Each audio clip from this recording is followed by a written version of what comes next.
Well, I told you we were going to be doing something different in this next video, a continuation of my Death Grip Hitch stuff. That hitch I developed a few years back and had posted on the YouTube site here. I had a email sent through Chuck at Duckworks from Scoutmaster back in New Jersey asking me whether or not the Death Grip Hitch could be turned into a loop, because he was wanting to show the Scouts something better than the taunt line hitch, which I believe is a loop with a couple of half inches kind of thing in it, you know, something like this within then another one, so you could, you know, make an adjustable, you know, knot, but it, you know, when you get down to it, it'll slip. Maybe not on this big old, this must be what, 5/8 3-strand nylon, but I told him yes, it could be. You just had to think of, let me get back here again. When you tie the knot, or you start out with the Death Grip loop, I'm going to call it, you just do it like this is the normal line and this is the one you're going to put it around, but off here, off screen somewhere, is the turnaround point for the loop. So let me reset up. So basically, if you know how to do the Death Grip, all you got to do is run it around with enough rope in order to make the hitch, and then once you get it done, then you can tighten it up. So let me go ahead and reset up on the knot, and then we'll do that one more time, and then we'll do it around on the tree to give you a little bit more of an idea how this thing works. See how it works out here with the sun. I've got, this will be the main part of the line, and this will be my Death Grip hitch or loop line, and then just start coiling it over 2 times, 3 times, 4 times, and then you take the other part of the loop, and on this stuff you want to kind of compress it as you're going. Go ahead and pull it in line, run your 5th one over around both of them, and then back up through the bottom like we do in the normal Death Grip hitch, back down through the hole on the other side. I'll do a close-up out of the sun to give you an idea, and then it's back around up to the top again.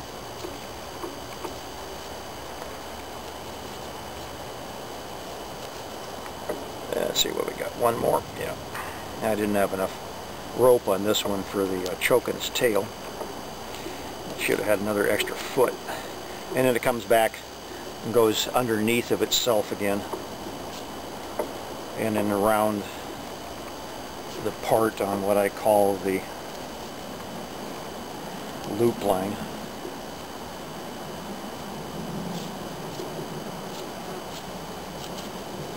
And then it chokes itself. And then on this heavy line you have to chase some of the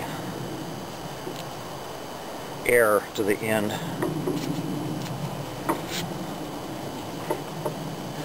And then you have the Death Grip loop, which when you pull on it,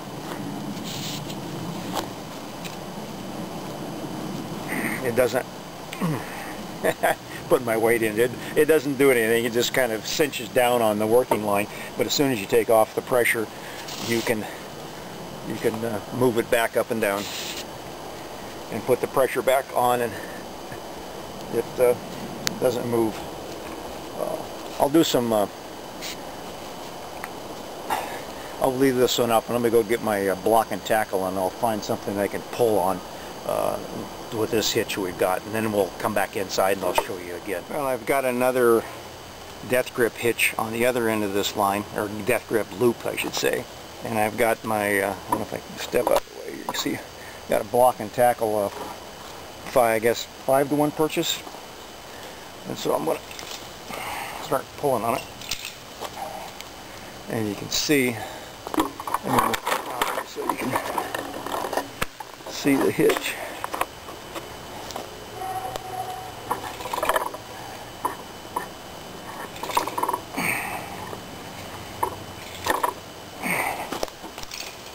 I could probably tightrope on it now, and it hasn't moved any.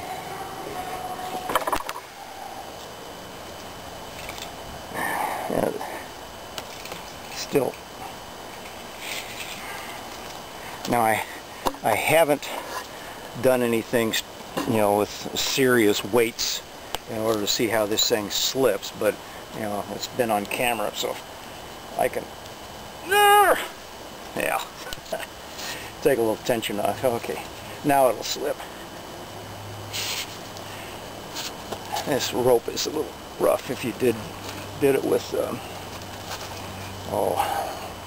yacht braid, it tends to slide a little easier because the all these little ridges here tend to compress against each other. So I guess I should probably get some yacht braid if I'm going to test this right. But I contacted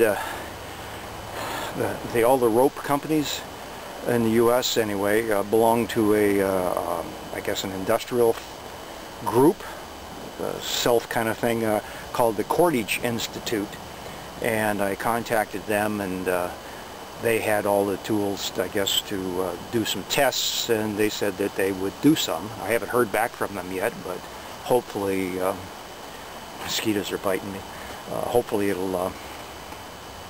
they'll do something with it. But like I've said before, if you need to, you know, when it's under tension, just pull off on the line, top line here, and then the whole thing comes undone. Even when I need to go out and get a couple, you know, tractors or horses or something to pull on a hitch, or a hydraulic, some sort of hydraulic ram setup. So let me go back inside with something some line that's a little bit smaller, and we'll do this again. But I did a Google search of Death Grip Hitch one day, and I came across a bunch of hammock people that had been trying it. And I think with the bigger line and making on the loop on this, on a loop on itself, it would work good for that. And I came across some arborists, arborist group, the tree you know, doctors, and they liked it, but it's not certified. And I came across some first responders, some fire rescue guys, and they thought it was a pretty slick knot, but they couldn't use it either because it hasn't been certified yet. So I guess if somebody out there is a certification company, or would do it for a reasonable price, I would be interested to know the ultimate strength, because I don't have the equipment to break rope on my own. So let me reset up inside, and we'll show you this a little bit better. Okay, I've got my loop, and I've got it to where the long part is away from me, closest to you, and then I've got my tail is closest to me, and hopefully I have enough. And this is some high-tech line, I think it's some Dacron that I got. So we'll go ahead and do our 4 wraps.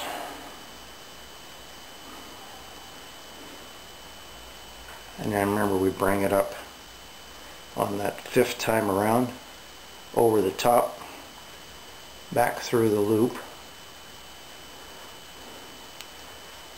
down on itself again. The visuals in the other video are better.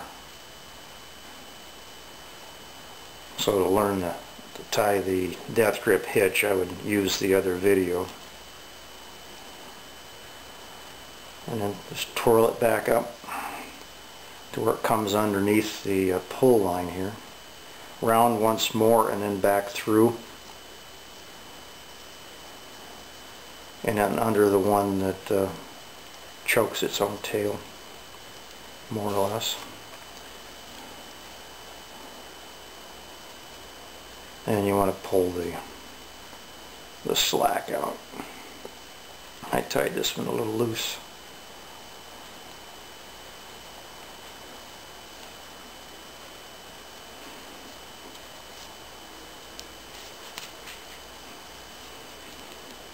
And it starts forming the knot. You can tell it's, you know, it's got that look where you've got the line going through, and you got this kind of like knuckle on it, you know, and then the other part up here kind of chokes its own tail underneath this the outside twist line here. I got to come up with a name for this thing. Let me go ahead and reset up and I'll hang off this thing. Not by my neck though.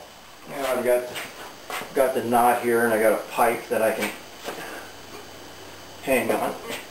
Okay, now I can bounce on it.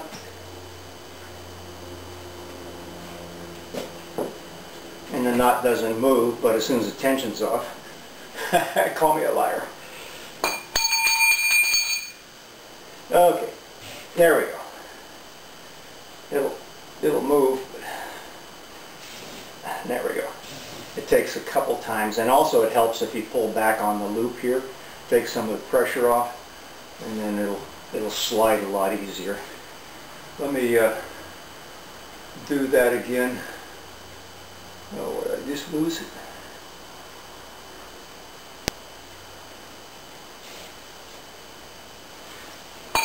Let's see if the tensioning part gets easier when I do that loop thing. Let's put some bouncy. I'm 166. Okay. Still tight, but if we pull off the spring line here, it slides up and down. As soon as you put tension on it again,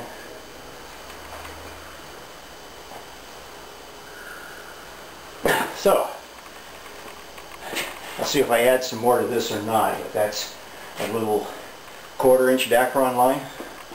So, and I imagine some of the other ones, the lines too. And if it gets tight in here, you can always use a screwdriver or something, or if you've got a marlin spike to stick in on that loop here. Let me do it up close. One thing you want to make certain, be sure of, is that this upper little twisty line in here, the top cover, and then where it comes down underneath the last two and then goes underneath the I'm going to call it spring line again. It's probably not it, but it's the I'll come up with a name for it, but it's the bitter end goes underneath that, and it looks like it's jumped out of that one. Okay, get around here. That's about the only thing you have to look out for, is that little guy doesn't jump over its own tail. But it doesn't seem to have mattered much. It just keeps the knot from unraveling. There, so there's my pipe.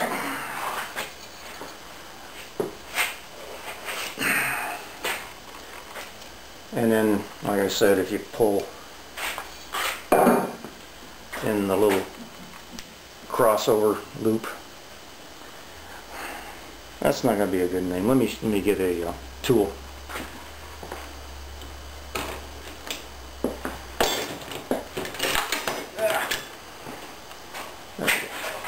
I got a big nail, so just run it underneath the outside tensioning. I got to figure out what I'm going to call this thing. And once you do that, then it slides up and down pretty easily. But as soon as you put tension on that again, it just chokes itself back to no slip. So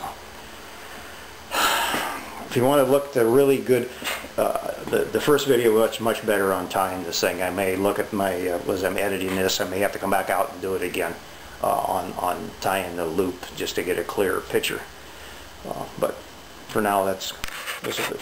Well, I've got some bigger rope, and I got a blue tarp set up on my feet, so we'll switch over and tie it on something that maybe a tugboat captain may be inclined to use, and then this will make it a little easier to hopefully to see what I'm doing on this knot. So we'll come back and do a loop on the floor. Okay, we got some bigger line. We've got our loop off to the side here. Got the working line here that's going to go off to the tugboat, and then we're going to bring in our tensioning line, actually the bitter end, the working line, the working part of the hitch. And we'll put in the first coil, the second coil, the third coil, the fourth coil. For something like a big tugboat or something, I would probably put in, let's put in one more coil, just for a little more tension. Okay, now this goes over, goes around again, but this time we bring in the other part. We go over the top. You can see how we got the coils there. Over the top. And then when we don't come all the way around this one, we come up in between the two. And then over the top, down between the two lines.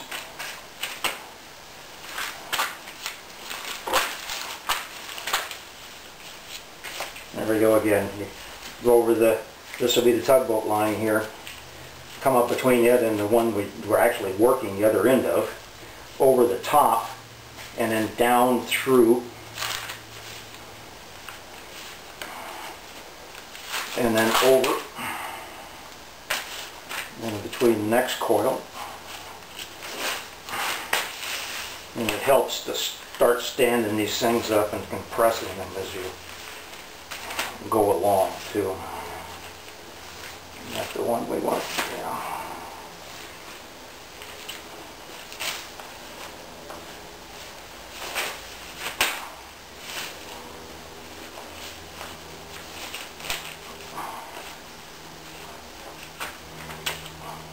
One more time. Oops.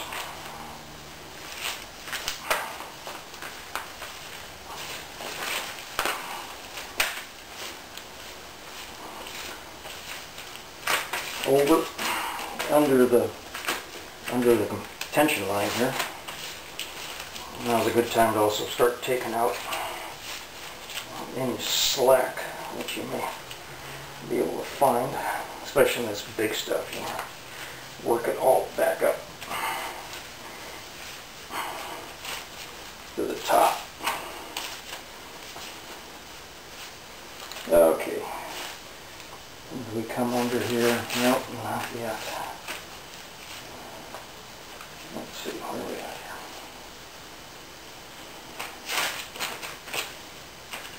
I think we got one more. No, that's not right. Okay. Two more. This big line gets confusing at the end here.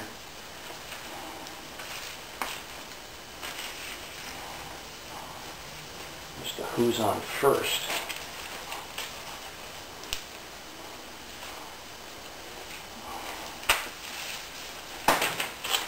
Yeah.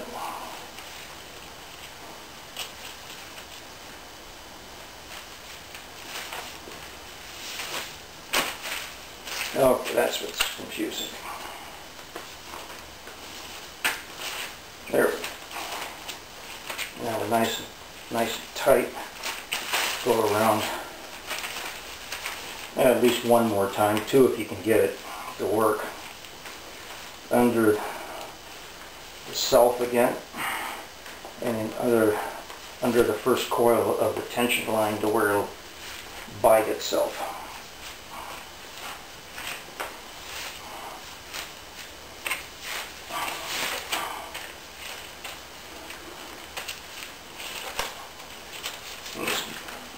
My head in the way. This big one will.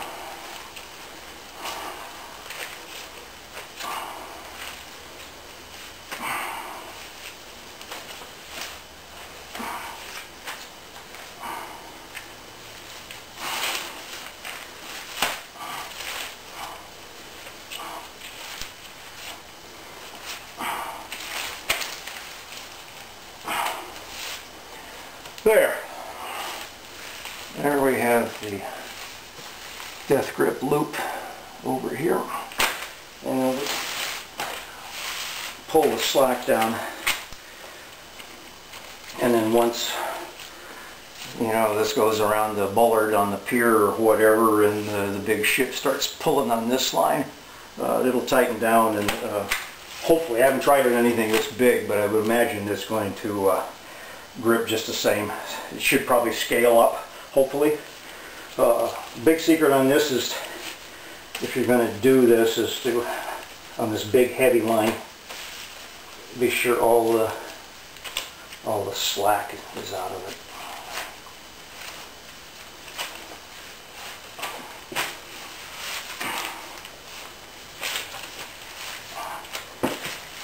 There. Hopefully that'll be a little easier to see.